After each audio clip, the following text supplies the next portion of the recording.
Home Cooking. I'm going to be talking to you about some dishes that I'm going to be making this week. I'm sorry I was sick and I couldn't talk with all of you. I just didn't really have my voice. It still gives me a bit of a problem, but I'm getting there. Slowly, I'll get myself back together. Let you know that I will not be on Saturday because I'm going to a birthday party. I know nobody's on right now, but just letting you know that when you do see the video, that I will not be home on Saturday. Now, I ordered a rabbit for next week. I don't think I have a recipe for it, but I'm going in that direction. Okay? I'm going to let you know that I have a polenta recipe. This has bay leaves in it. It has Parmigiano rigatone, cheese, and butter in it. So it's going to be a whole new flavor that I have not thought about even trying with polenta. But I want this polenta to go with the dish that I'm making that I think will be quite nice. Now, I told you poutines, they cost about $20 a piece. But I'm going to make poutine with spinach. This is very interesting. Those are those little chickens that are about 3.5 weeks old. They're very small, but each bird actually is one serving for one person. And this has, let's see, it has thyme in it, paprika. It has a grainy mustard, which is brown mustard, which I'm going to have to make soon. It also has pink peppercorns in it, which is something that I had to buy just so I could make this dish. I didn't have it. And sherry vinegar plus some other things, but I thought that it would be very good as well. I notice a lot of people are probably at work and stuff, but that's okay. At least you'll see the video and you'll know. Now, I want to make meat stuffed turnovers, all right? We have to make a pastry dough, which I like. I don't mind doing that. And this one's gonna be made with ground beef and mushrooms with sour cream and a dill pickle. So this is gonna be a very, very unusual dish that we're going to be having. It also has nutmeg in it and sour cream. So it's gonna be very interesting what we're going to have. Now, I also have this recipe that I wanna make, which is an Italian sausage buns, which will have Italian sausage, onions, mushrooms, and frozen spinach in it. So, and of course, other things in it. And it'll be seasoned with mozzarella cheese and other stuff. So this is another dish that I'm really looking forward to. Hello, who's ever on? I see 2 of you are right there. So I'm just going to say hi. And this got me. Now, we all know about shepherd pie. Well, I'll get to that after. I bought duck breasts, which were really, really good. I have to tell you, they really are delicious. I'm not lying about it. This one has ancho chilies, and it has clove, and it has orange juice and lime, which I look forward to trying this with the duck breast. They're also known, they call them Muscovy duck breast, but they're also called maigrettes as well. These are the terms for duck breast. If you have a private butcher, I'm sure he can get it for you. Now this one really caught me because I did not know this. As much as I know about cooking, this I did not know. Shepherd pie is made with lamb. In America, we make it with beef. So this is, it's made originally from leftover roast lamb and potatoes, all right? But the version that I'm going to make is a culinary finesse one, which is going to be interesting on it because it's going to use leeks in it. We're going to use lamb. We're going to sit there and use white wine in it, and it's going to have stock in it. We're also putting turnips and carrots into it, and it's also got heavy cream in it and other things. So this is going to be a very unusual. My day is going very well, thank you. I'm staying still quiet, still getting over this throat of mine. It's giving me a few problems, but that's it. So this is a basic of a shepherd's pie that I'm going to be making that I've never made with lamb. So this is going to be something brand new for me. And I did not know that shepherd pie was actually made. I always thought it was with beef because that's how I always had it. But then I read this and they said it's actually leftover roast of a lamb, leg of lamb, and that they didn't grind it up. They sat there and they diced it up. with potatoes. So as you can see, things get a little crazy at times. And we sort of change dishes around. Like people call spaghetti, but spaghetti is actually a branch off of bolognese. So you just never know. And when you go back in time, you find this out. So it's very interesting how things like that go. So if you want to talk a bit, I am here, but I wanted you to have an idea of some of the things that we're going to be playing around with in the kitchen. I'm hoping to get my windows open for the people who want to sit there and learn how to make a sourdough culture. Not the potato one, not one where you let the yeast go sour and then put an active yeast on it. We're going to literally use water and flour, and we are going to grab those microbes in the air, which is the original sourdough. I'm just hoping I can get my windows open next week or maybe the end of this week. I keep on watching that nighttime temperature and we still plunge pretty low into it, so I'm a bit concerned about that. So I'm waiting till it's just where I'm more in the 60s in the evening, and during the day we have those 70 temperatures, and I know that's when those microbes are most active and the flowers are blooming. So I should be getting the windows open within the next 7 days, and I can set it by a window and we'll walk through it. It could take up to 2 weeks. Some people can get it in 3 days.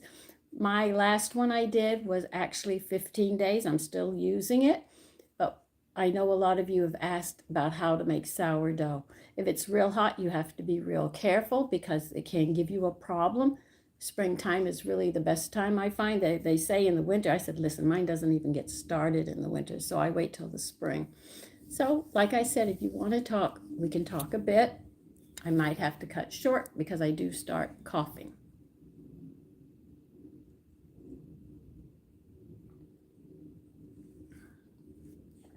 So there's 4 of you looking.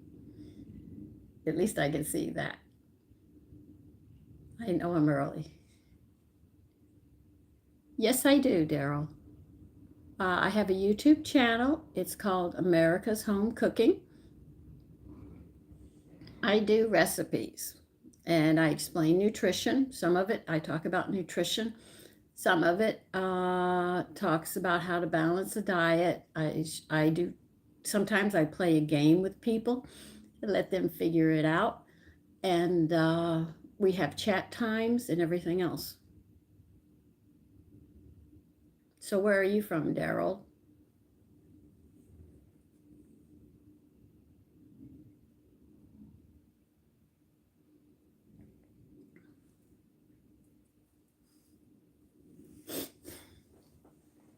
Well, nobody's talking except me.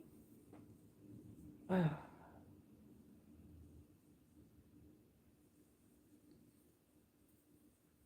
Okay, there's just one of you now.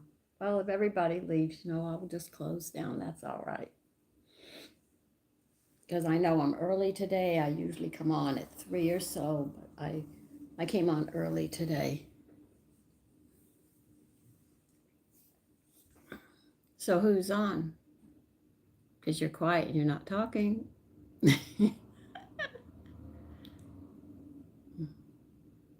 Okay, I'm waiting.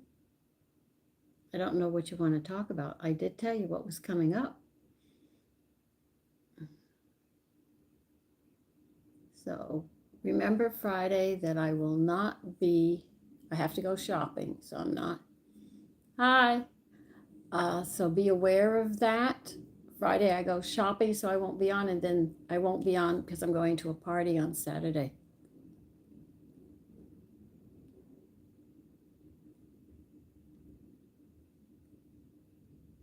Columbus A can. I make a like TikTok. I'm not even on TikTok. I don't do anything with TikTok.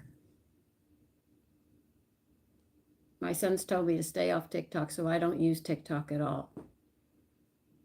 Oh, I tell you, I'll be glad when this whole thing is out of my system. I get hot, then I get real cold in my back, and I can't seem to get comfortable one way or another.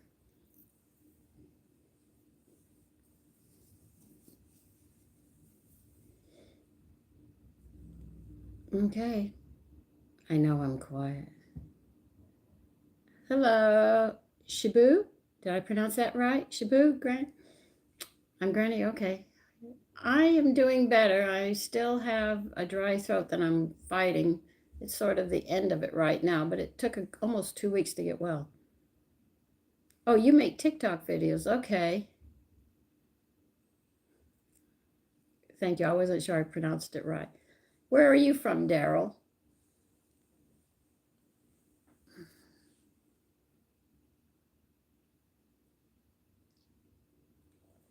I'm from America, New York State.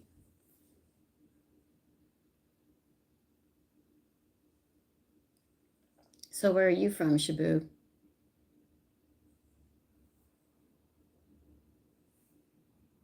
Mm, you're not answering, Daryl. I asked you where you're from.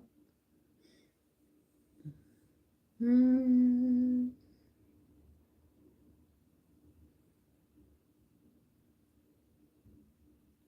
Oh my goodness. I know where you're at. You're in Russia, Shabu. Daryl, you're just a kid? And how old are you, young man? And I could say young.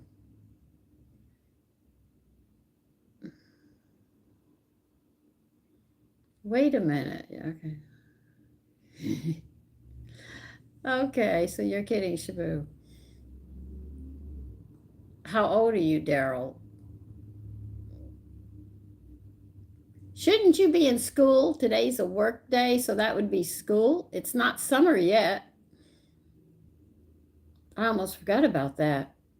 That tells you how long it's been since I've been in school. I don't remember. I remember it was a long time ago. Please stop hitting on Daryl. Okay, Shabu. No, he said something, so I'm asking him a question. So where are you from, Shabu? If you're kidding, where are you really from? Because I have an image in my head. I just want to make sure. I'm looking out the window, I see something. That's not answering the question. You know, people come off and on, call off and on. Well, I'm from India, but I'm in Dubai. Okay, you're like the fourth person I know from there. I have a friend from there. He was one of my first Facebook friends. I thought you might have been from there, but I was unsure. Not exactly where in India, but I felt your name gave it away somewhat.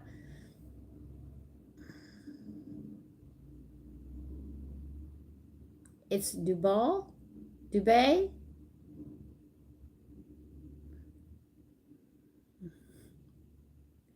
I just kept on saying, and Vamil is my friend. He's a very nice young man. He's about 25.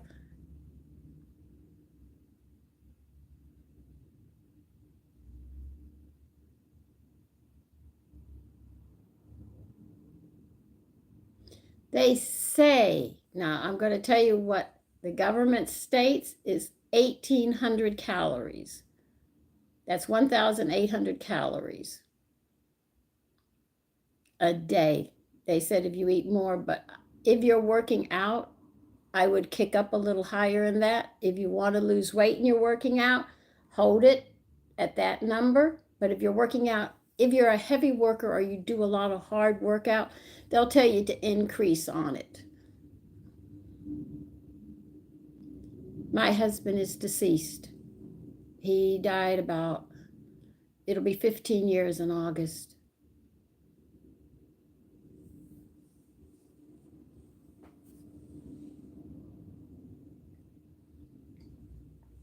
So if you're working out, you have to compensate for that. It depends upon if you want to lose weight or build the muscle, but I would increase on your protein.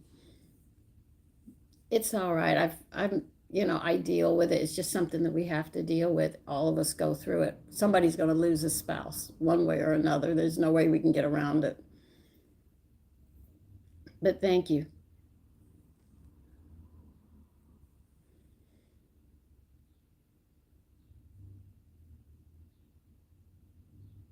So as I was talking, you need to increase your protein for your muscles. I really wouldn't think about calories as much as I would think of eat extra protein. That's that's your dairy, like milk and yogurt, eggs, fish, chicken, wild game, beef, lamb, veal. Increase that. That's my china closet. That's where I keep my bone china and the crystal in there. My husband got it for me because he knew I liked one set of dishes. They have roses on them, very partial to them. Nope. No, it does not.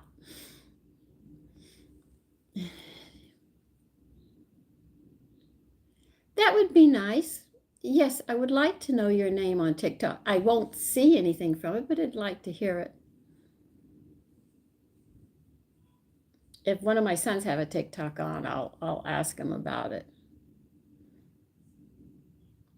And yes, Shabu, that was for Daryl. I'd like to know his TikTok name. Listen, kids sit there and make videos and stuff.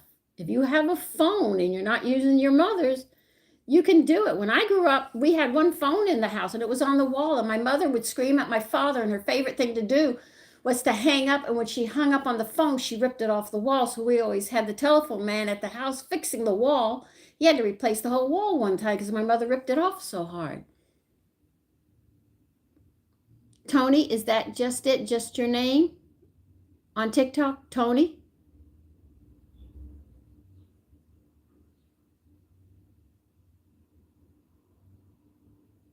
I have no idea. I'm not on TikTok. And yes, you can, Sabu. You can tell a joke. Jokes are it's jokes really tell a lot of truth.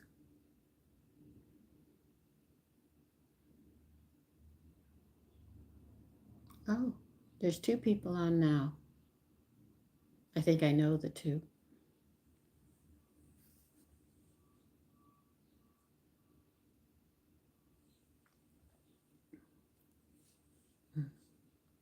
All right, everybody left.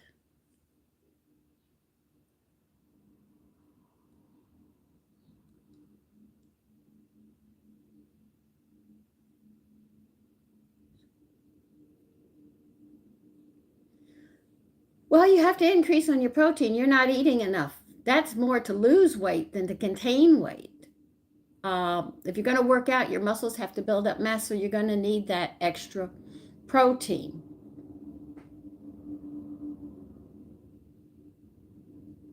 You're not going to gain any weight staying at a 1,200 calorie diet.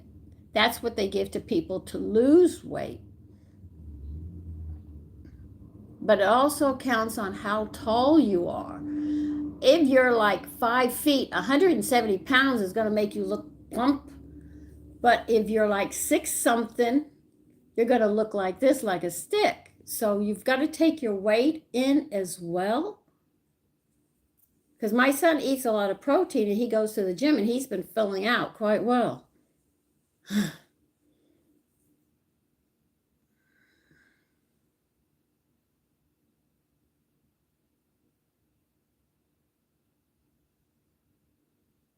What did the buffalo say when his son left for college? I didn't know Buffalo went to school. I have no idea. I am dumbfounded. You got me. I've got a blank and a question mark on my forehead. Okay. College. To be bully. Bully for you? Shabu, you're going to have to give me the answer on that one because I've got a question mark in my head. That one, it's clean over my head. Oh, Buffalo, I don't even know what sound they make.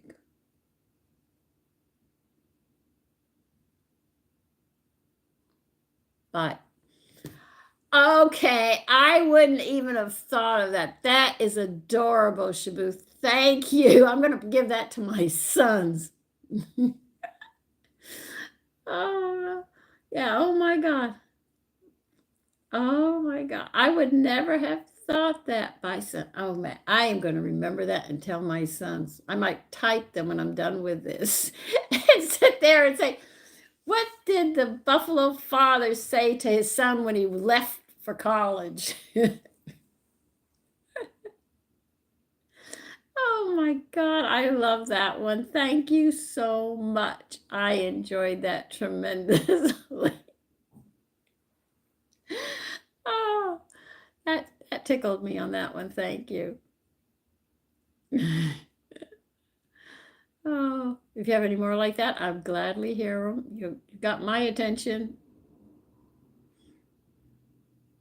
Mm. Oh, we're down to one again. I guess the other people didn't get the joke with us. And we did. Okay.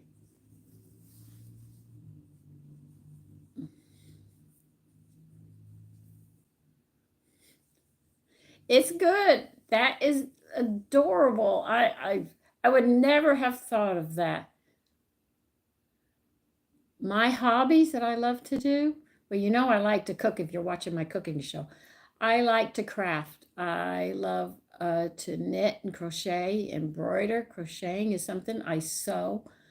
I do embroidery, but I'm not the greatest at it. I learned some tapestry, which is basic stitches, and I was learning Armenian needle lace. These are things that I like to do. I love walking in the park. I love animals, watching animals. They do such funny things. And I love flowers. I kill the plants inside the house. I'm notorious. I'm a murderer when I buy plants. I overwater them or I don't water them enough and they die, but I love them anyway. But these are things I like to do.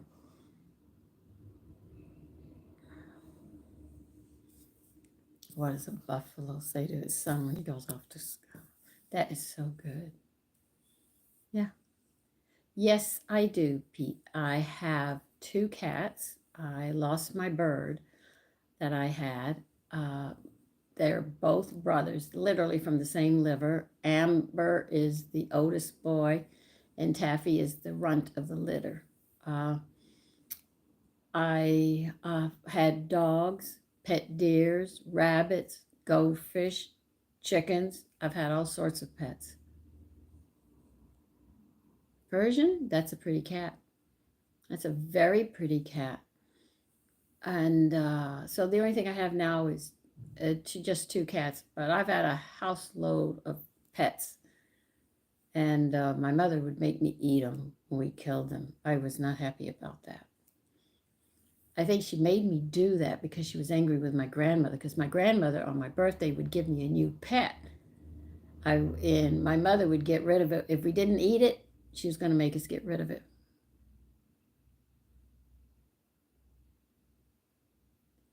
I actually have cats because of mice. That's why most people will have a cat, is because of mice. Now, my girlfriend has a dog and she's older than me, but she set up in her will that if anything happens to her, Bonnie comes to me. So, so Bonnie's sort of split between us right now, and he is an English setter. Okay, I gotta go. Okay, Shabu. Lady of Rose Manor at gmail.com. That's it. Lady of Rose Manor at gmail.com. So listen, you take care, Shabu.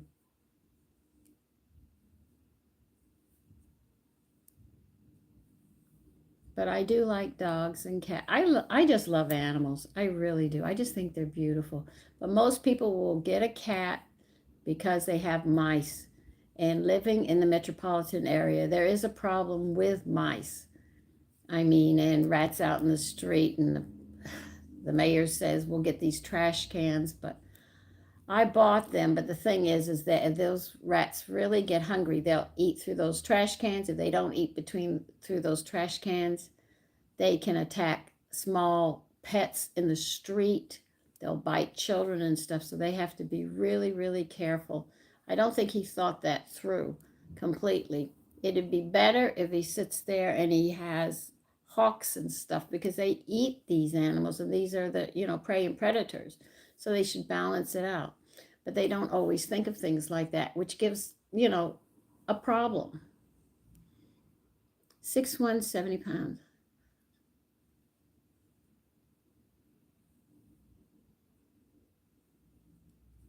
It's not enough calories. You're not getting enough protein.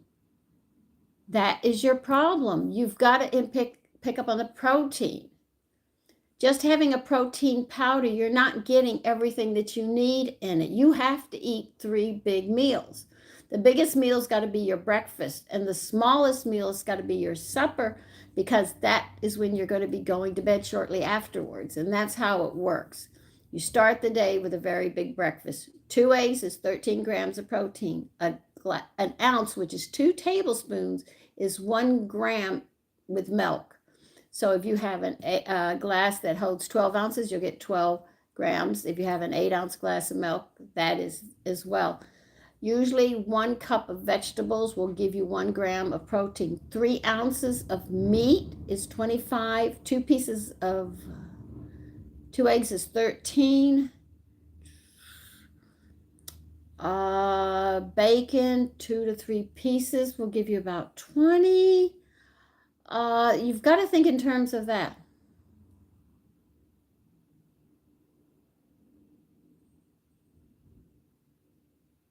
And you hate eating? Okay.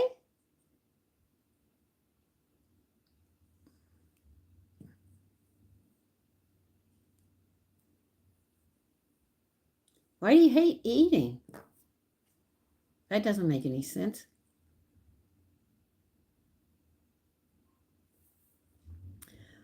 Well, I can't. Then you must have a slow metabolism, I guess.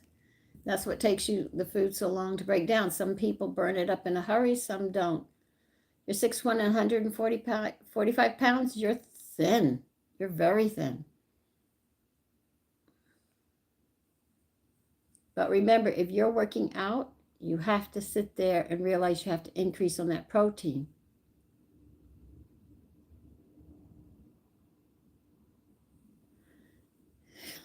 It's not a burden to eat. If you have, all right, let's put it this way. If you have somebody who doesn't like cooking, or you come in and you've had a busy day, you don't look forward to eating. You just want something quick, and that's it. You'll just pack something. And I've done this guilty party here, right here. Sometimes I've had a really busy day and I'm exhausted. Instead of cooking, if I'm by myself, I'll just reach in the refrigerator, whatever I can find, and stuff my face.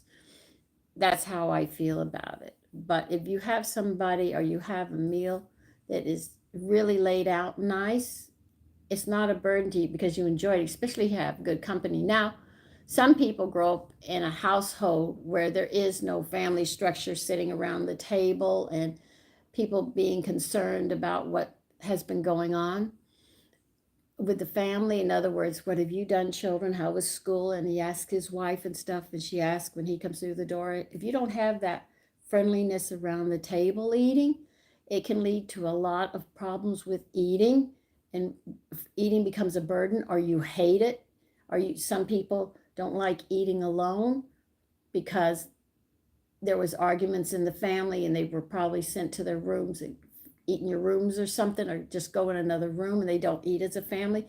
That causes a lot. What I have read, they say it's a lot of psychological problems with eating.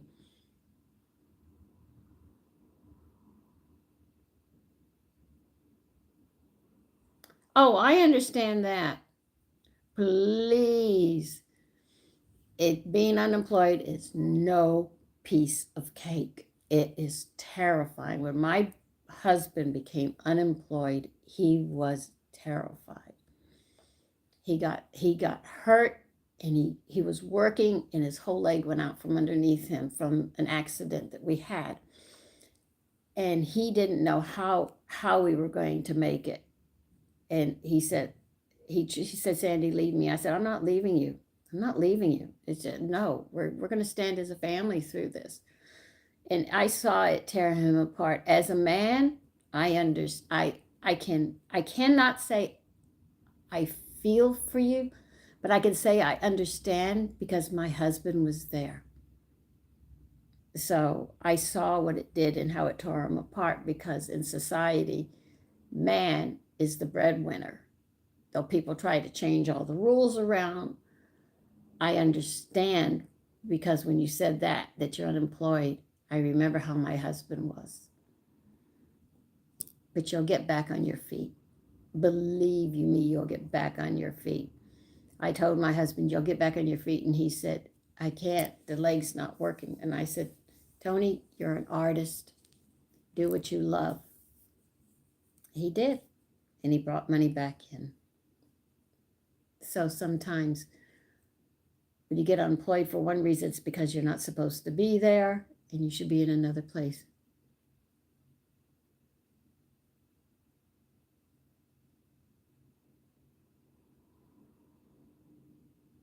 I know. One of my sons lost his job, and he told me point blank, thank God, Mommy, I live with you in this house, because I couldn't make it. So I understand what you're going through. And the other one just got another job when the business where he was working closed. He went down. I had 3 weeks of hell with him. He drove me crazy. I finally told him, get off of it. Count your blessings. Look at it this way. You have a roof over your head. You have a bed to sleep in, and you have food on the table to eat. Be it that you're with your parents, you should not be upset about it. Count your blessings. If you've got clothes on your back, you got a place to rest your head, what do you really have to complain about? You might not have any money in your pocket, but you can sit there and listen. Money is man-made monies. It wasn't always like that. You worked the land, you got the food. But if you have food on your table, clothes on your back, and your roof over your head, you really have nothing to complain about. And you have parents. They're with you, so you should not be so upset. Hi, Bart Simpson. You must have missed me last week, but I wasn't on last week because I was sick. So count your blessings. Always count your blessings of those 3. Once you have those 3 things, you might not have the best clothes or anything else, but you just keep moving forward. Okay, Pete? So it's not over. Don't look at it like that. You pick yourself up, you dust yourself off, and you keep going forward. Do what you love. And if you can't find the job that you want, if there's a way you could use the internet and make a business, do it. I mean, this is what happened to me. My husband died. I lost it. I don't lie about it. I lost it. And what happened was,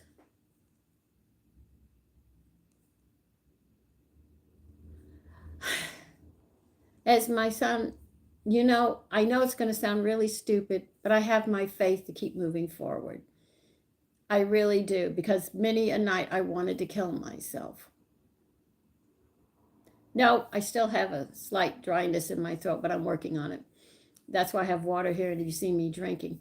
But I wanted to die. There was no reason to live, because the last 15 years, no, this is, I'm explaining something to somebody. I had spent the last 10 years of my husband's life being his 24-hour companion. From wiping his backside, to balancing his medications, to helping him get dressed, helping him stand up, encouraging him to walk, and everything. I was a 24-hour nurse around him. So I didn't have friends to talk to. I didn't have time for anything. I paid the bills, I ran the house, and I took care of him. It came to the point where I couldn't even deal with my sons. I had one focus. I had to get my husband back on his feet. When he died, I didn't have a world left, because my whole world, those last 10 years of his life, were constantly on him, so I couldn't function. So I became extremely suicidal. I had to see a psychiatrist. And she said she had to see now this is a psychiatrist telling me she had to see a psychiatrist when her husband died because they were very close. And she said, it'll be 3 years before you're even on your feet. She said, the first year you're going to cry and think of nothing but dying because you want to be with him. And I said, I do think like that. So my younger son quit his job and he sat there and he stayed home 24 hours a day with me. I don't know how he tolerated me. I couldn't even go shopping. I couldn't even sign my name to checks. I couldn't do the math. Cooking, I didn't cook. I was totally going into shutdown. That was my first year after my husband died. The second year, I started getting back into cooking. I could do the math, but I made sure that my sons checked my checkbook to make sure that I was balancing everything because I wasn't sure of myself yet. And then the third year, after the third year, I started laughing for the first time. But those first 3 years were hell. And I'm not kidding. And it was a psychiatrist who said, the closer you are with your mate, when your mate dies, you go through these 3 years. And it's a real reality check that I had. And I moved forward from it. So I understand the desperation and the loss and not knowing where to go or anything else. I understand it. But how did I get, my son said, Mommy, people are always asking, because I came in from shopping. It was shortly after all of this, and I had just started to get back on my feet, and somebody had requested me to come to school and teach nutrition. She just started talking to me. We were talking about food and the way that children weren't eating, writing, everything. And I came home and told my son, and he said, Mommy, why don't you start? Through your whole life, people have been asking you to do this, and it's very difficult. So what happened is he said, let me help you set up a YouTube channel. And when you cook, show them how you cook. And that's how it got started. And that's how I pulled myself, with my son's help, as they say. How do they say it? Pick yourself up, dust yourself off, and start all over again. And that's what I started doing. And I moved forward, but it was a long haul for me. But with their help, and when I get upset when people say nasty things on it, they say, just delete it, Mommy. They're just jealous because you're doing it, and they can't. So that's what you do. You pick yourself up, you dust yourself off, and you just keep going. Hi, Gabrielle. And this is how I moved forward from it. I didn't do videos every day when I started. I've got over 2,200 or 2,300 videos. I haven't even repeated myself yet. And I've got more cookbooks. Oh, God, cookbooks. Anyway, so that's where I got started. I picked myself up with my son's help. I'm sure your parents will help you in that aspect, but you just keep plugging at it. But if you have a skill and people want to know, then you sit there and start your own business. If they don't want to hire you, then you start a business and you do it. It's not easy. I'm going to tell you it's not easy. You're not going to make money at first, but you keep moving forward, and sooner or later it will break for you, and then you will get it. Okay. Every loss is hard to process. I lost my dog of 8 years. Haven't gotten any pets. Well, I can't say that. I mean, listen, I had to give Jasbo up. My mother accused me of breaking his leg, and I didn't break it. Dingaling killed himself. They tied him up at the barn, but he sat there and he ate the rope and he ate poison. Dingaling. I miss Dudley terribly, my little cockatiel that I had. He was born on Christmas Day, and we were watching The Bishop's Wife, and we called him the name of the angel in the movie, which was Dudley. And that's where he got his name from.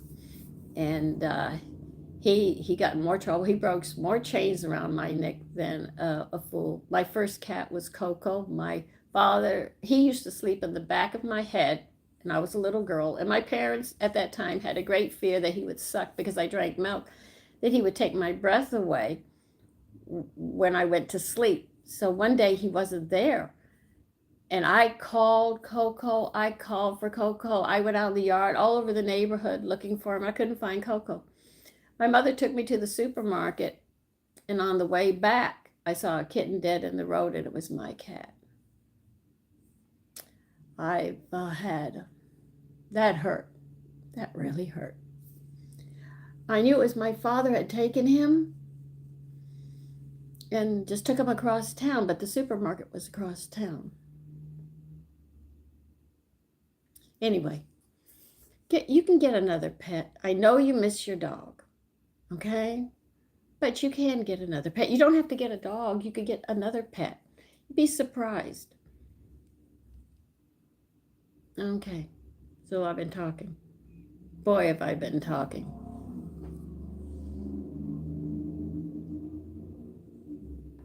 I feel my throat a little dry.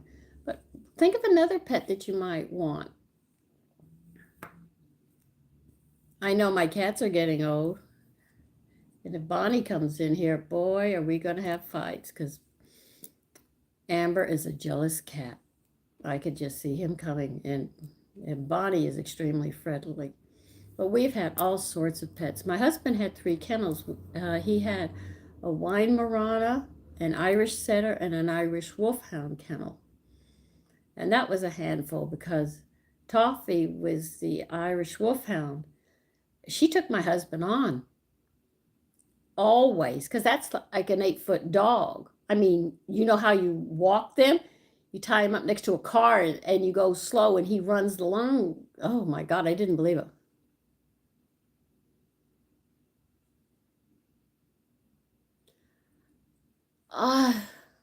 Technology, I would agree with you. This artificial intelligence, I do not like it at all. Cell phones give me problems. I see something and I say, what's this button? And my son says, don't push it. Last time you pushed it, you closed the whole phone down. So I don't touch any buttons unless they tell me I can do it. So I really don't like the artificial, and I don't like the way the computer system is. I'm more of a paper person, but that's because of my age, I guess. But that in my lifetime has shocked me, is the artificial, because I read the Bible, I'm listening to the artificial, what they're doing, and I'm putting things together.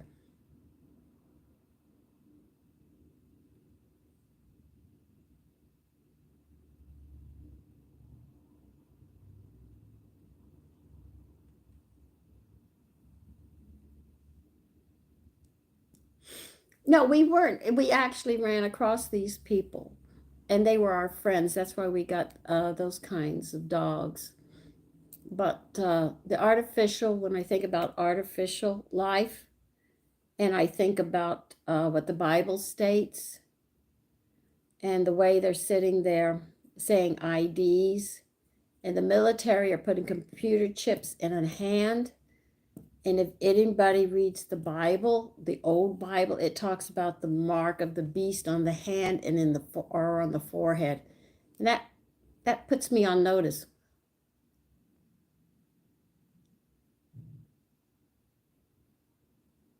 Yep. Yes, it was. Yes, I had to sit there and go outside and play. But see, I have a heat problem, so I couldn't go out between the hours of 12 to no 11 a.m. till 3 p.m. because the sun was the hottest, and I can't cool my body down real easy. So those hours I always have to stay inside. But other than that, we were outside playing. And if we wanted to go to the movies, we didn't drive, we walked. The feet that we had, that was it. And if you had 50 cents, now listen to this, I could go to the movies. I had to walk, let's see, 1, 2, 3, 4, 5, 6, 7, 8, 9 blocks to get to the movie theater. And with that 50 cents, I got into the movies. I got to buy a Coke. Now, the Coke I had was a small little thing of Coke, and it didn't have corn syrup, it had sugar in it. We had a hamburger with pickles and onions, lettuce, tomatoes, mayonnaise, and mustard and ketchup. And we could get a candy bar and come back with change. Try that today. But we were outside playing, and we made our play. We didn't sit down with computers and go, tick, tick, tick. No, if we wanted to play a game, a board game, which you call computer games, we got a board out and we had to go buy the game and we'd sit down and we would play it outside. Or we'd play, we would play in fields. We walked all over town and got in trouble.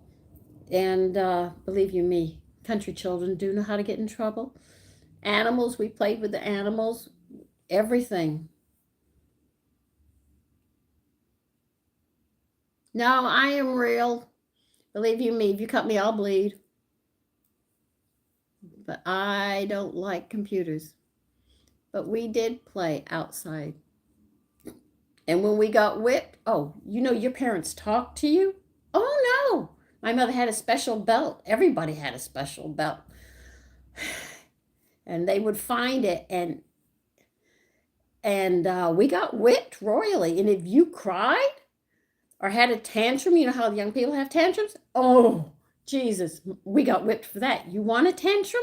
I'll give you a reason to have a tantrum. You didn't want to have any more tantrums because the belt hurt too much. We would have welts and we black and blue on our backsides. Believe you me, we went through that. And it didn't kill us. It taught us respect. I mean, one time, all right, I have to be honest. I went through my teenage years.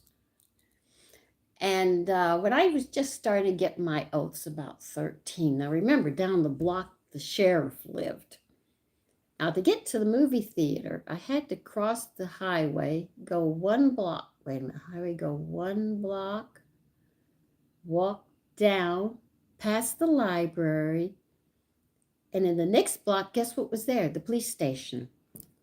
Well, Smarty here decided after I walked past the police station and I was heading to the movies, and I remember he lives right down the block. I'm going to the movie theater and he's got his uniform on. He's in the police car.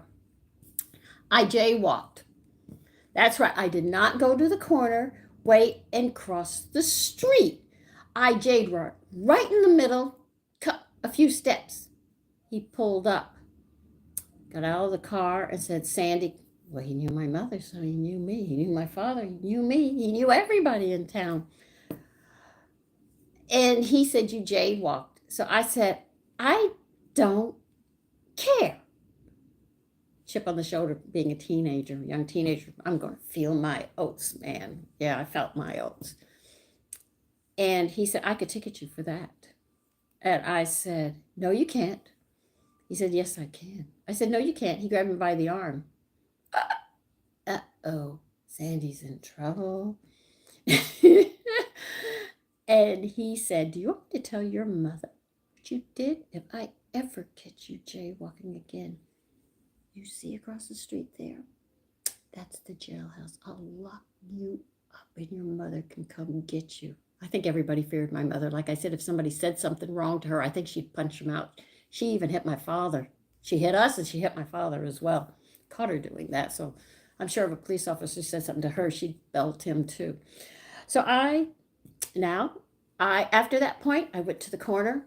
I looked left and right and I crossed the street.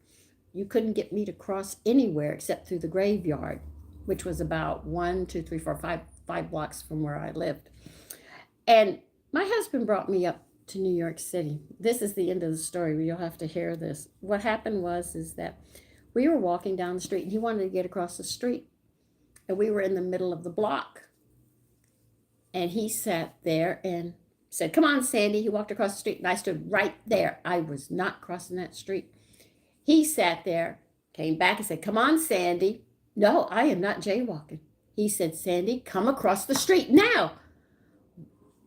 He could not get me to go across that street. So he grabbed me, drugged me, and I was screaming and kicking him and biting his hand and said, I am not going to be arrested for jaywalking. That's how much fear that sheriff put in me. I am a full-grown woman, and I am screaming. I'm not jaywalking.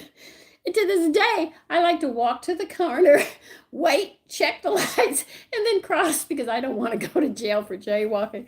And my husband and the taxis were laughing at me. They were laughing and honking, and I was trying to run back to to the side that I was on. And my husband did not believe what I went through. And he said, "Why are you so terrified of jaywalking?" I said, "You're not supposed to do it. It's against the law. I can get arrested for this." Well, I learned that in the city, everybody jaywalk. I'm not going to jaywalk. I'll just walk to the corner. But that's the story of me jaywalking and the police officer who happened to be the friend of my parents who lived right down the block from me. So life was interesting, different than what you know today. But we did not stay inside. And if it rained, our parents would throw us out in the garage. You can go out in the garage and play.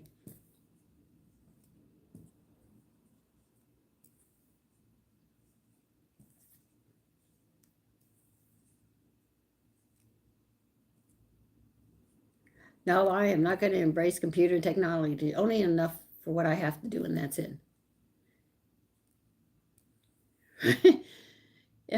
Well, in a small town, believe you me, where the sheriff comes up and tells you he could throw you in jail, and you know the jailhouse there, because if you passed at night, you could hear some of the drunks in there singing, because they wanted out. So no, I wasn't going there. Thank you very much. But that's how they kept us in line. We were always in line. We were never left alone the way children are left alone today. You have latchkey children. When it first started, we called them latchkey because they didn't have a parent home. Both parents were working or the family was divorced. The mother had to work. The child would come in and they would have the house keys. It wasn't like that. Even in high school, my mother was home. If she worked, she would wait until we left and she'd go to the store and help my father. And she also had a business, but when I came home, she was home. The same thing with my older brother. He was a senior. He was heading to junior college. My mother was home. And my father came in at 5 o'clock in the evening, and we were sitting down at the table, even as old as we were, to have dinner as a family, and by 5:30. And we had chores we had to do before we could go to bed. And we didn't sit there and back talk or curse. It was yes, ma'am, no, ma'am, yes, sir, no, sir. And if my mother had company and stuff and she introduced me, I was not allowed to interrupt. And children were to be seen and not heard. Sundays was church. Wednesday night was choir. Summer school, well, for me, consisted of learning how to walk. Believe it or not, there's a way you have to walk in heels. You had to learn how to put makeup. I had to learn to care for myself. And I had summer school. So we were always in school all the time. So there was always something going on. But today, it's so different. But we raised our sons in the old way. Like the elder son is the one who keeps the younger siblings in order because he's already been through it. Things like that. But there was a lot of order. I knew my place in society. When I have young people sassing me back, I sit there and say, "Really? Is that called for? Don't you have a language?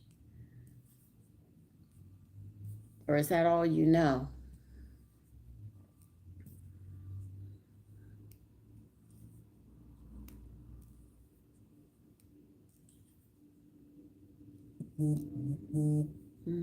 Okay, there's 3 of you. So, anything else you want to know? But that's how life was for us. I had to be in by 5 o'clock. I was in bed by 8 p.m. I was up by 5 a.m. in the morning. I had to get to school by 7:30. I did not get out of school until 3:30, and then I went to tutors after school for an hour, and then after that, I had to go home, do my homework, and be ready when my father came in that we were going to eat. I don't know. Gen Alpha? I don't know. Today is Gen X. Oh, I was just a child. And when I grew up, I became an adult. they said I came from the hippie generation, baby boomers, because there were a lot of us because of World War II and Korea. You could say the population of male was down because of the war, so they came back and they started having a lot of children. A regular family had 3 to 4 children. Today they only have one, but we used to have brothers and sisters.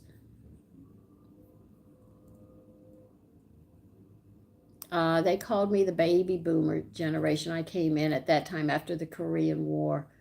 And they also state, now I don't know how true this is, but they say if there's going to be a war, you'll see an increase in male children. When you see an increase in male children being born, then you know in about 20 years there's going to be a war. Now, I haven't kept up on that. I don't know how many are now, but there were a lot of girls and less boys because, no, there were more boys at that time because by the time I was getting to 16 people that I knew, that were 2 or 3 years ahead of me, were going to Vietnam. I could roll their names off. I don't know how many came back and how many did not come back because I never saw them again. So if you're going to know if there's going to be a war, just check the birth, go back about 20 years and then see if there's a larger amount of boys being born than girls, and you know war is coming. If there's more girls, then you know it's going to be more of a peacetime. But they call me the baby boomer generation because parents were.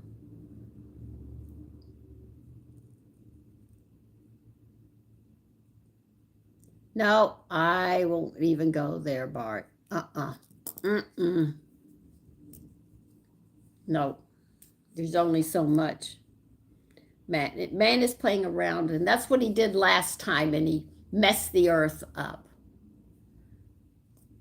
And I don't want to be around then. No.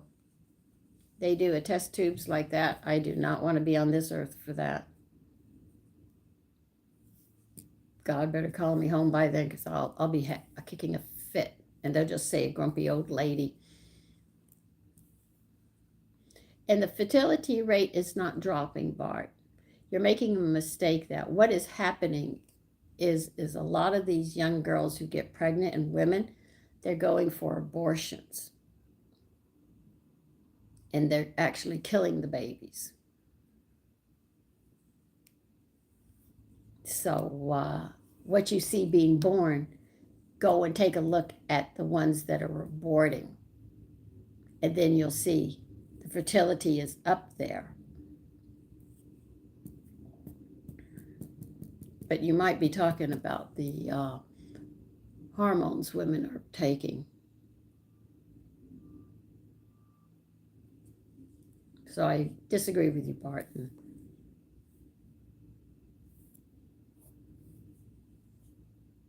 I should say Bart.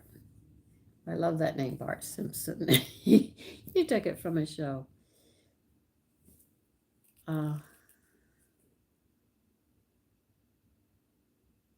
Yes, birth rate is down because the women are getting abortions. Take a look at the abortions, how many abortions in the year. If those children were born, you would see that we are on a normal pace. But you're not counting for the abortions. I had a girlfriend and I didn't like her. I tolerated her. She said she enjoyed my firstborn so much. He was such a happy baby. She told her husband she wanted to have a baby. He said, okay. So she got pregnant. When she hit the 7th month, she went in for an abortion because she said, I don't want an interracial child. And I said, then why are you in an interracial marriage? You know, children come when you sort of get together, you know?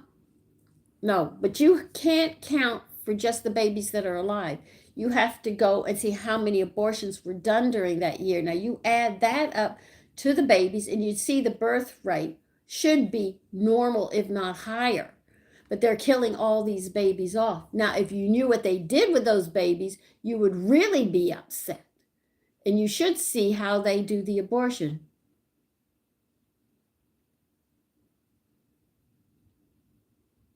Nah, no, it ain't that easy. You don't see, young people have no concepts about some things. I remember when they started all of this garbage in my lifetime. I was in high school, in this crap that they're doing, and I'm calling it what it is. I remember what it was like before, and I remember it was after. And another thing is, I'll bring up, though it's political, I don't care. There's no excuse for abortions. There is enough things to in this time to prevent pregnancies. So there's no reason for you to get pregnant.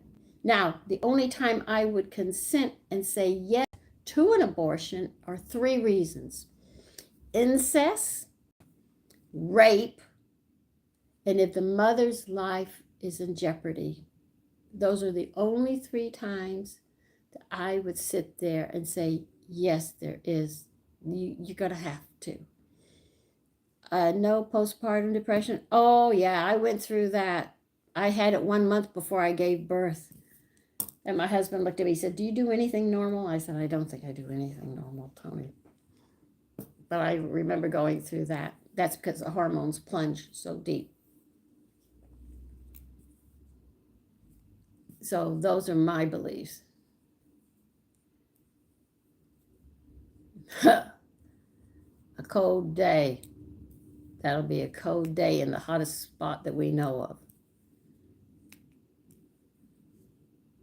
But Bart, you're a young person, so these are things that you look forward to being able to just do this, and you think it's that easy? Look at it this way. All right, I'm going to paint a very bad scenario. Let's say we go to war. All these countries have atomic bombs, okay? And it hits us, this country, and we hit other countries, yeah. Then you sit there and think of, there's nothing there. You can't go to the store. There's no hospital.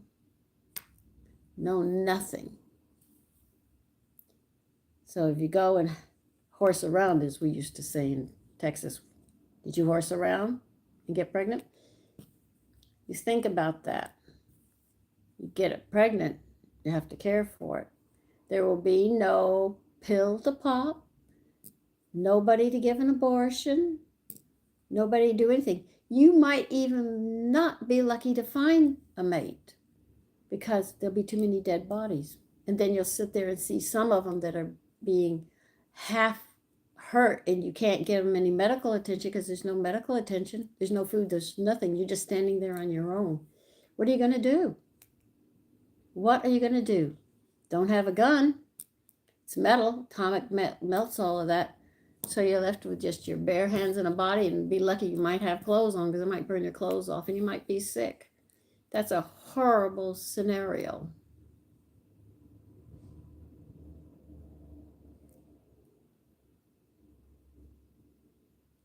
Science is dragging us into it.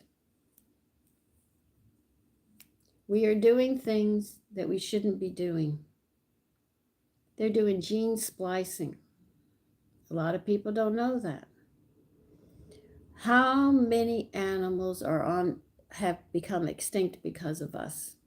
These are things that we have done as mankind. How many animals are on the verge of extinction? Are we caring for Mother Earth? The metropolitan area has a concrete. Everything's concrete built up. We're supposed to care for this earth. And all we really do is build weapons, mass destruction, or we sit there and do gene splicing so people can sit there and do this and do that. They have destroyed the fabric of the family. So you think about that. And you can see it. Husbands and wives can't stay together. Matter of fact, they even make a joke that pasta lasts longer than most marriages. You think about all of this. Mankind, when you read, and I have to go to the Bible and the Ten Commandments, The Ten Commandments, in one of them it states point blank that you're not supposed to covet your neighbor's wife or family, property and stuff. In other words, you're supposed to respect. He's over there, you're over there. If families obeyed that and countries obeyed that, do you know that there would be no war? There would be no need for weaponry. There would be no jealousy. There would be no hate. There would be no contempt. There would be no murder. No, it's not. They make you think it's needed.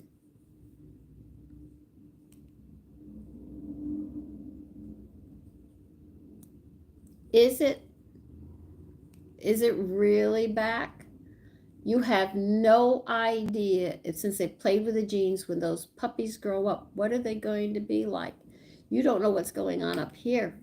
You might be triggering something.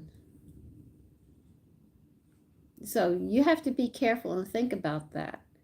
So we have done a lot of destruction and everything, but if we had mind our business and not had gone into other countries and everything else, we would not have the problems today that we have.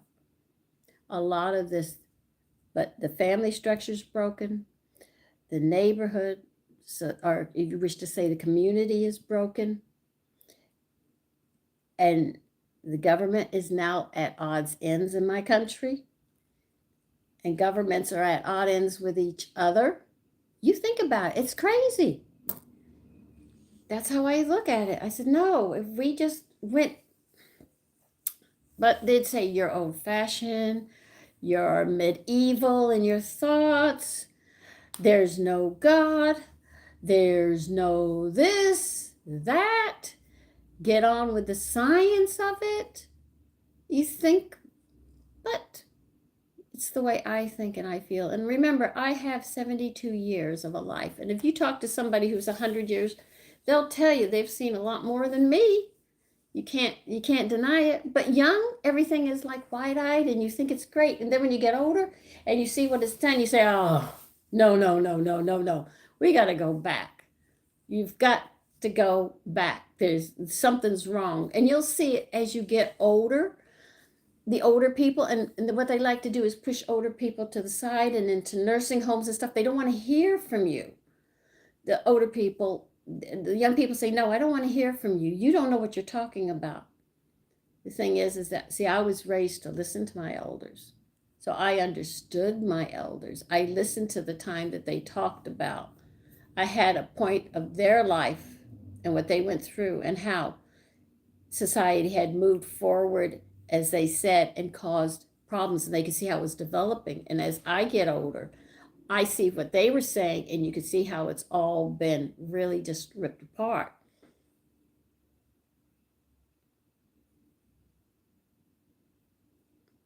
Okay. So you have to, that's how I think about it. I listen to what my grandmother said. I listen to my teachers who are older than me as well. I listened to that woman in the nursing home. She said, I remember Beeville when it's just a few ranches. And she taught me a lot. I listened to her too, and she talked how it was. She said it was hard. She said it was hard. I'm not going to lie to you. Life dishes out hard. But we had more freedoms. We were allowed to walk where we wanted to go. We didn't have to lock our doors. I lock everything up now. But it's ridiculous, So I take her time, and then I sit there and I listen, because she was older than everybody in town. She was one of the founding mothers of that time. Then I listened to my grandparents' time. Then I listened to my mother's time. And now I have my time. And that's 72 years. And I can go all the way back to my grandparents who were born in 18-something. So I've got that good thing in that direction. Thank you. So when I have that and I see what's going on today, it's like we're racing to doomsday. and the clock is going faster and faster and faster and faster and faster. So my point of views were probably out of sync with a lot of young people. Older people could see it. Like I saw this stupid woman on the news that said women were marching, we're not going back. She's my age. We're not going back. And she's yelling, we're not going back. And the reporter said, going back to what? She said, we're not going back. And he said, well, what? She wouldn't say. And I said, she must be one stupid broad. Really stupid. Because I said, if you knew your history, the suffrage movement gave the women the right to vote. Because the suffrage movement, before it came out, that was, I think, around 1900 or somewhere around there. I'm not sure about the exact year. But women were property then. Women could not decide who they wanted to marry. The father would sit there when she hit a certain age. I get puberty. It's time for her to marry. The older son, when the father died, took over the property.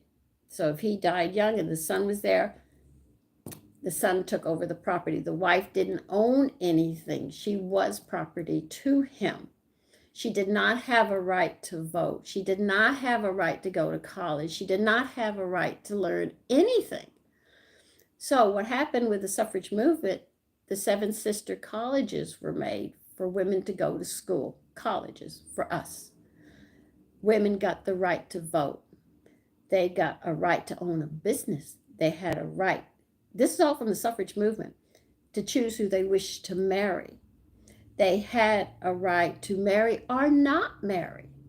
They had a multiple choice. They could get a loan to start a business. They had all of these rights, all the rights that everyone's screaming about. They already had. The suffrage movement made it. So when Jane Fonda came out, I always throw it in her lap. She deserves it when she said, took her bra off and burnt it in a, I can't think of the name of it right now. I'm going to call it a barrel, but I think it was a trash can, public trash can. She said, we're not going to take this anymore. And she encouraged, and shortly after, within a year of that, in my neighborhood where I grew up, most of the families were broken up with divorce. Children went with the mothers. The husband had to pay 75 to 80% of his paycheck to her and the children. And until they turned 18, it was something that happened. But they did not know. They were so stupid. And I have to say my generation, because she's just a couple older than me, were stupid that they didn't even know that they already had the rights. That's why Martin Luther King told the women to stay out of it.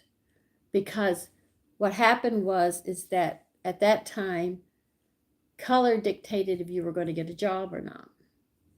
So what Martin Luther King did was sit there, and he wanted that when somebody went for a job, you judged them on their education and their experience, and then they could get the job. It didn't matter. And if you were a different color, you had a right to go and get a job. I mean, you start your own business and stuff. This is what it was about. But Jane Fonda came in, and businesses got really, really cute because of that. So they figured they could, because the government said you had to hire so many of different nationalities. So businesses said, okay, we can cover this. What we will do is hire Black women. The women. And the women still answered to the men. So we still keep Black men down. This was the cute thing that they pulled. Yeah, I know about all of that. I lived through it. I saw it. I saw it all change. So a whole world went through then. And I always said, why don't you just take the best? You don't need a picture to see what they look like. If they've got the credentials and they're smart, just take the smartest person. This is my philosophy. I don't care what color you are. I always tell people, if you're purple with pink polka dots, who cares? If you've got the knowledge, get the job. No, it was not. because the DEI, you don't have the qualifications. If you don't have the qualifications, they'll give you the job anyway. This is why plane problems we're having and other problems. Civil rights was basically to judge people on their credentials and their knowledge. The best person. Do you want an attorney who does not know very much law, but just a little, or do you want a smart attorney to defend your tail? You would want a smart attorney. Does it matter what color he is, or do you just want the best? You would want the best to make sure that what's ever going on, you can be protected. This is what it was about. Civil rights was the best, because before you had to send a picture to get into college, so they knew when they saw the picture, and they take this pile, the whole thing of the civil rights, and it's already there. But because the way the civil rights and everything has been written up, my husband used to tell me, you know, Sandy, civil rights is going to fail. I said, how can you say it's going to fail? He said, because businesses will sit there and people keep on piling laws on top of laws. And what's going to happen is they're going to get unqualified people in positions that are going to bring businesses down. And when businesses go down, they unemployed, they go under, there's no taxes, there's no revenue, there's no place to go shopping. And that's what's happening. That's what DEI did. They're saying your color dictates the job you get. No, civil rights in Martin Luther King's time was your intelligence got you the job. That's why they said, and they used to teach in the school, you want a good job, learn. You don't learn, you don't deserve the job. That's why I was in school all the time. My brothers were in school all the time. We were always in school. We didn't get a summer vacation. Well, we got our chores done and we finished our schooling in the summer. Then it was, playtime. But the civil rights was going to fail because of the DEI. My top movie is My Fair Lady. I love that. I love Gigi, A Touch of Mink. I love The Thin Man. Oh, he's hilarious. How the West Was. No, what was a comedy that Witchamadiddie did? He made a comedy. Oh, History Part 1, I enjoy tremendously. I love the Westerns that when Clint Eastwood first started for a few dollars more, Fistful of Dollars, Hang 'em High. And what was the other one? Because we sat and watched that at the movies. I like those. Oh, I also love Mr. Blanding's Bill's a Dream. Oh, the Dream House. Oh my God. Watching him. Oh, I can't remember this other movie. It's about a woman who needs a ticket, but she didn't have enough money. So she had, The Major and the Minor I enjoy. What else? These are the kind of movies I like. Did I give you 10? I don't know if I gave you 10, but those are movies that I enjoy very, very much.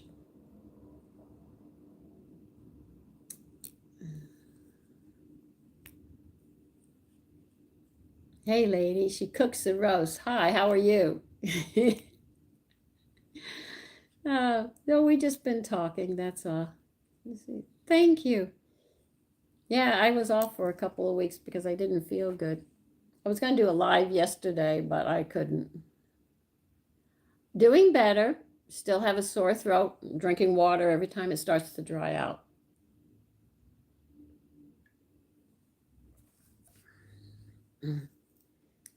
So, what are you cooking today? She cooks the roast. You must have something on the stove.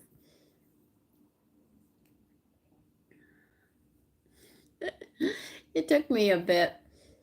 Now I know why my girlfriend says it takes a couple of weeks to get back on your feet.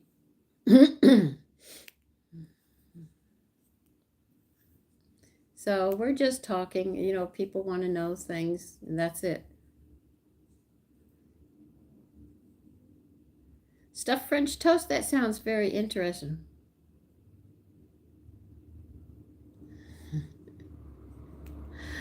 Oh, So on my live stream, how are you going to stuff the French toast? That'd have to be 2 pieces, right? Or are you going to put it on top like I did the Tilapia stuff?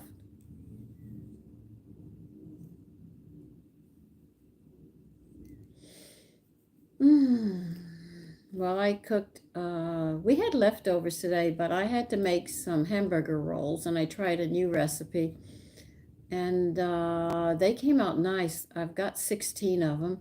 I'm thinking about making sloppy joes. Oh, croissants.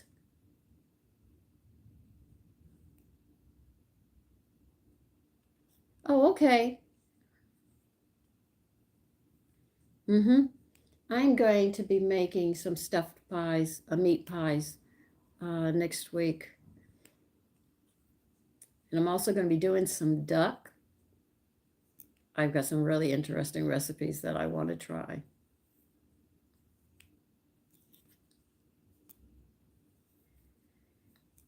I think my favorite dish, God, what's my favorite dish?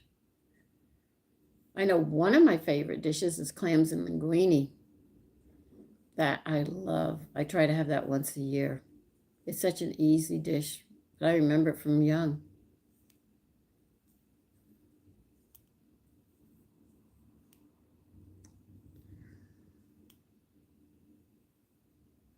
Mm-hmm.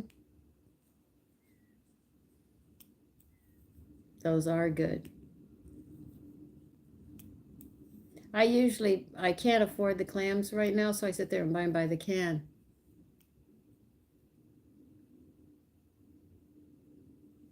Oh yeah, I know which ones you're talking about. When I go to make clams and linguine, I say 40 of them, please. He said, how many pounds? I said, I need 40 of them. I used to have a pot to put all the clams in so I could steam them open, but I don't have that anymore. Somebody took it. I tell you, don't let anybody in my kitchen or in my cookbooks. I'll never see the stuff again. Aren't they called bay? Aren't they called bay clams?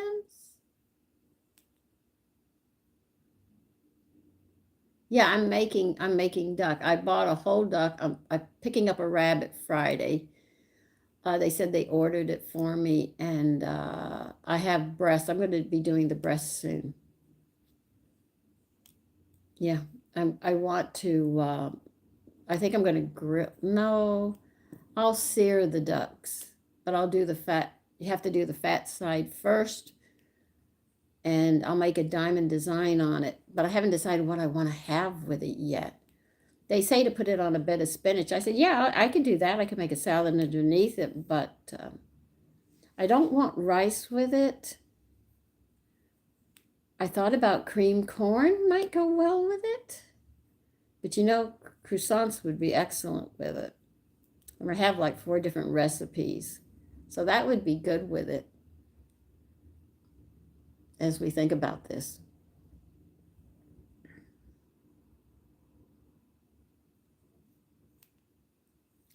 Oh, let's see. Well, I'm going to be partial here. I'll say Italian because I'm Italian. How's that? But I like French. And now I'm starting to cook some Middle Eastern dishes and I'm enjoying those. I've got a cookbook that does, I think it's got turkey recipes from Turkey. I want to try that in the autumn. I sort of go all over. The one country I really have trouble with is with Asian food. I've got 3 cookbooks. I still can't do it. But I'd be partial. I'd say Italian. But French is, to get a cuisine, you've got the 3 that I really know that are the best is the French, the Italian, and China.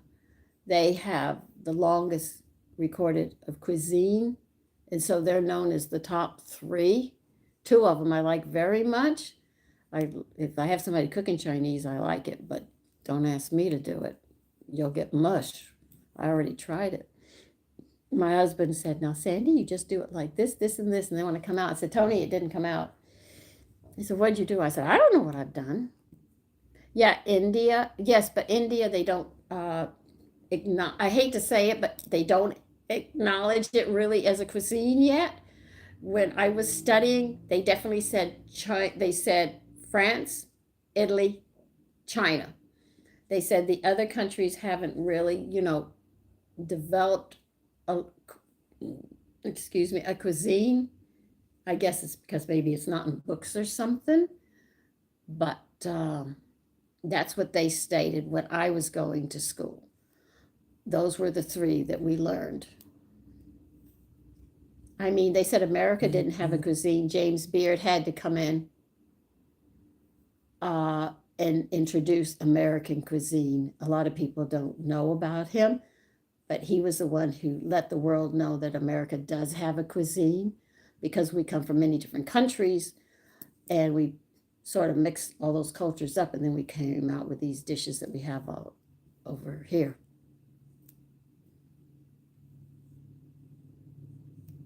I know. I know, but I'm just saying when I was growing up, those were the three major ones that I knew. But I've been branching out in different directions, and I've learned about the Middle East food. I have had India curry. Yeah, left me hotter than boy. I drank more. I drank a lot of water when I had that meal. And my husband said, "Get it mild." You call this? And my husband had it hot, and I was sweating it out. And I said, "Oh God, this is really hot."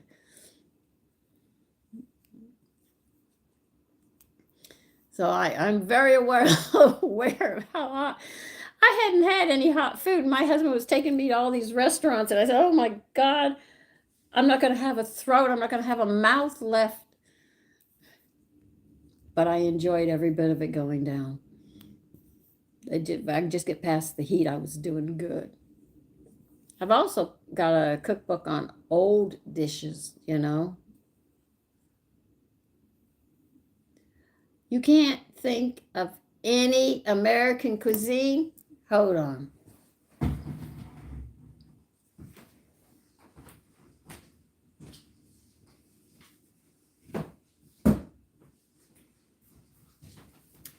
This is American cooking right here. James Beard. I'll read it to you.